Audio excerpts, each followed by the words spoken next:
Hello and welcome to Digital Farm TV Rural News. I'm Andy Walker. The federal government's decision to bring forward a floating carbon price has come at a cost, with farmers critical of parallel cuts to farm programs.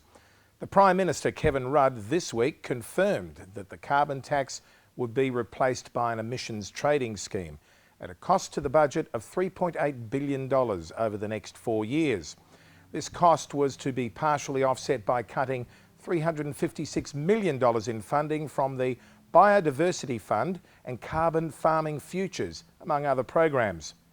CEO of the National Farmers Federation, Matt Liniger, said it was extremely disappointing that the government had chosen to fund its new emissions trading scheme by cutting funding to two important programs that helped farmers store carbon and continue their work as Australia's frontline environmentalists.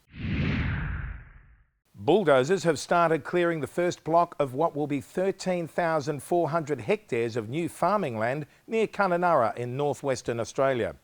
Chief Executive of Chinese-backed Kimberley Agricultural Investments, Jian Zhongyin, said the beginning of land clearing was a major milestone.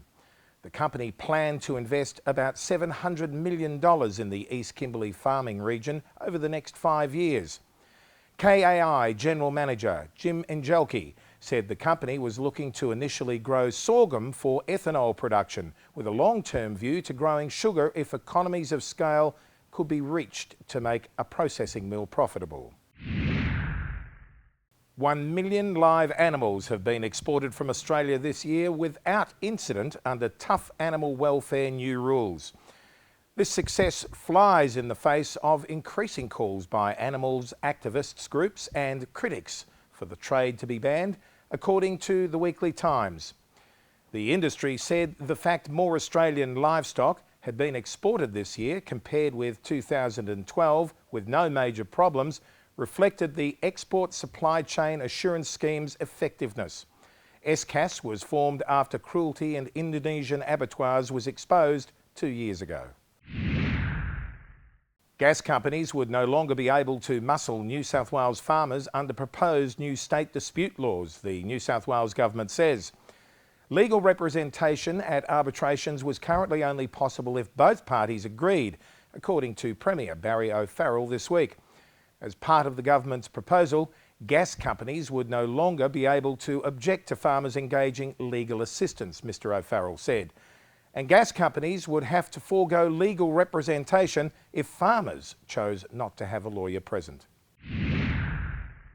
University of Sydney scientists have helped pave the way to creating wheat resistance to the fungal disease stem rust, using a crop popular in the Bronze Age, but almost unknown today.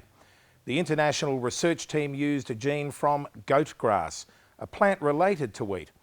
Goat grass was common over 5,000 years ago, but is rarely grown today and is a prohibited plant, considered a weed in Australia.